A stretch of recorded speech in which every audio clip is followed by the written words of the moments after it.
Oi, gente, boa noite, tudo bem? Então, vim aqui fazer um pequeno resumo da Nova Revolução Humana, volume 12, capítulo 13, A Dança da Vida.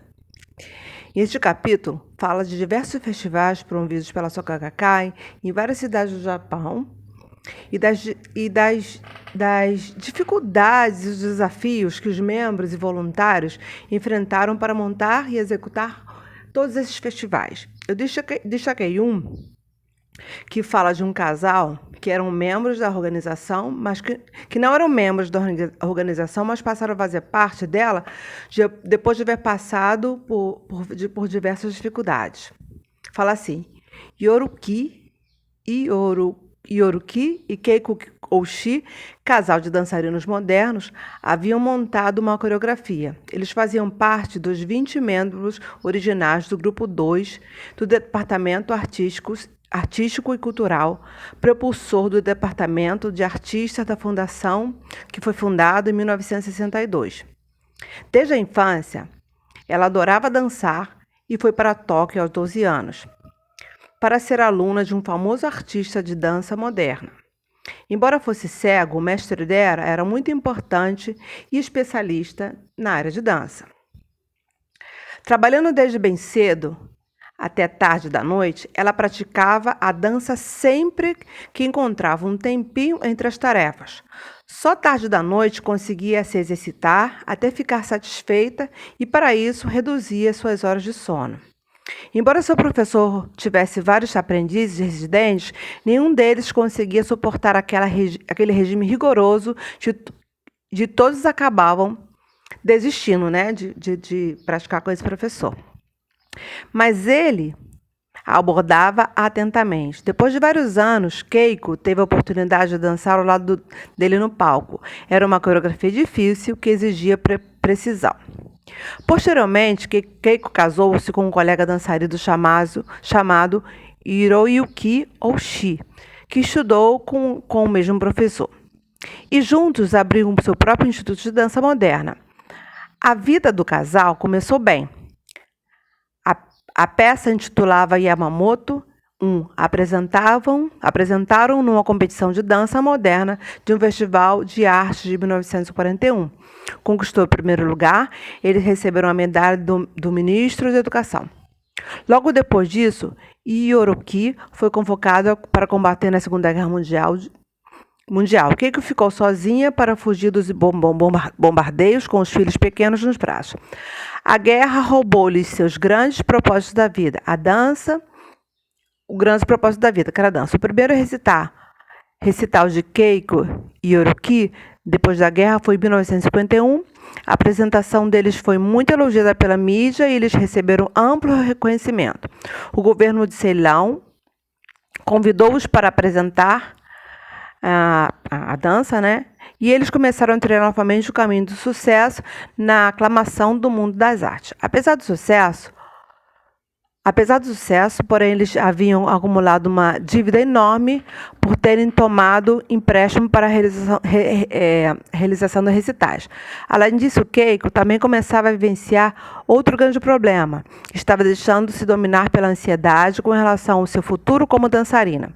Atormentada pela dívida sobre o que aconteceria, ela, depois de perder-se a juventude e provavelmente a criatividade, quando chegasse a 50 ou 60 anos. Foi por volta dessa época que seu vizinho falou ao casal Oshii sobre o budismo de Nichiren.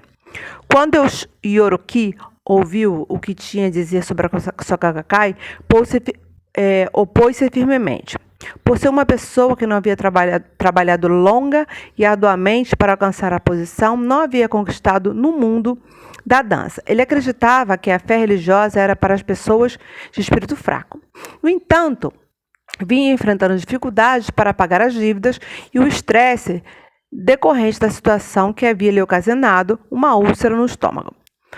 O próximo a lhe falar sobre o budismo foi um conhecido seu, membro da Soka Gakkai, quando ele recomendou ao casal que abraçasse a fé. Keiko ouviu e rebateu. Então, você está dizendo que se eu tiver fé, qualquer oração será atendida, certo?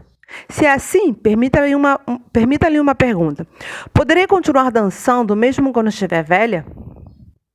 Conforme envelhecer, perderei o vigor e a minha capacidade física declinará. Você garante que eu poderei continuar criando uma arte grandiosa enquanto viver? Keiko Oshii estava certo de que aquele membro da Soka Gakkai ficaria desnorteado com a pergunta dela. Mas a resposta foi convicta e imediata. Claro que sim. A senhora poderá continuar trabalhando quando estiver com os seus 70 e 80 anos. Sua arte se aprimorará ainda mais à medida que for envelhecendo. Ele citou passagem dos escritos de Nichiren Daishonin, explicou que o budismo tem o poder de ativar nosso potencial ilimitado. Keiko ficou impressionada com as palavras convictas dele e decidiu ingressar na Soka Gakkai naquele mesmo dia. Seu marido, Yoroki Oshii, querendo desesperadamente curar-se da úlcera, resolveu fazer o mesmo. Esse período ocorreu em julho de 1954. Keiko Oshii e Yoroki rapidamente experimentaram os primeiros benefícios da nova fé, assim que começaram a praticar. Conseguiram marcar uma série de apresentações que lhe permitiu pagar as dívidas no prazo dentro de um mês. Em um pouco tempo, a úlcera de Yoroki havia se curado. Enxutamente com o desenrolar dos acontecimentos, o casal Orochi passou a apresentar o budismo para o maior número de pessoas possíveis. Quanto mais orava pela felicidade dos companheiros e se empenhavam nas atividades da Soka Gakkai, mais sentiam a fantástica alegria emanando das profundezas do seu coração e do seu ser, e a paixão e o dinamismo pela própria vida. Era um sentimento de realização que eles nunca haviam experimentado anteriormente. Keiko sentia transbordantemente alegria vital de todo o universo brotando de dentro dele. Ao experimentar essa força do budismo, sentiu que essa energia vital era a própria fonte da criatividade artística. Contando que dispusera dela, continuaria sendo uma pessoa criativa, independentemente da idade que tivesse. Mas aquela era uma época de acirrado preconceito contra a Soka Gakkai. O casal Oshii enfrentou forte oposição de outros dançarinos. Muitos começaram a tratá-los com indiferença. Um deles referia-se ao casal de forma desdenhosa, chamando-os de aqueles professores da dança da Soka Gakkai. Os 100 alunos que Keiko e Orochi possuíam inicialmente começaram a sair em grupos de 6 ou 12 de cada vez, até que o número diminuiu para apenas um punhado deles. O meio de sustento do casal ficou ameaçado.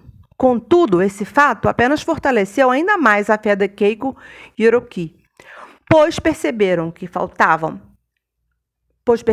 estavam vivenciando aquilo que Nichiren Daishonin se referia ao escrever. Se propagarem, demônios surgirão sem falta. Se isso não acontece, não haveria maneira de saber que o ensinamento é correto. Um dançarino disse com repugnância para Keiko Oshii: as pessoas dizem que a Soka Gakkai é uma religião violenta, que os membros são pobres doentes. Como se converteu a uma religião dessas? Keiko respondeu com dignidade: chamar a Soka Gakkai de violenta é uma calúnia totalmente infundada. Você pode apontar fatos que comprovem quem fez o que, para que e onde e quando isso aconteceu? Várias pessoas fazem alegações, mas até agora absolutamente ninguém apresentou prova alguma.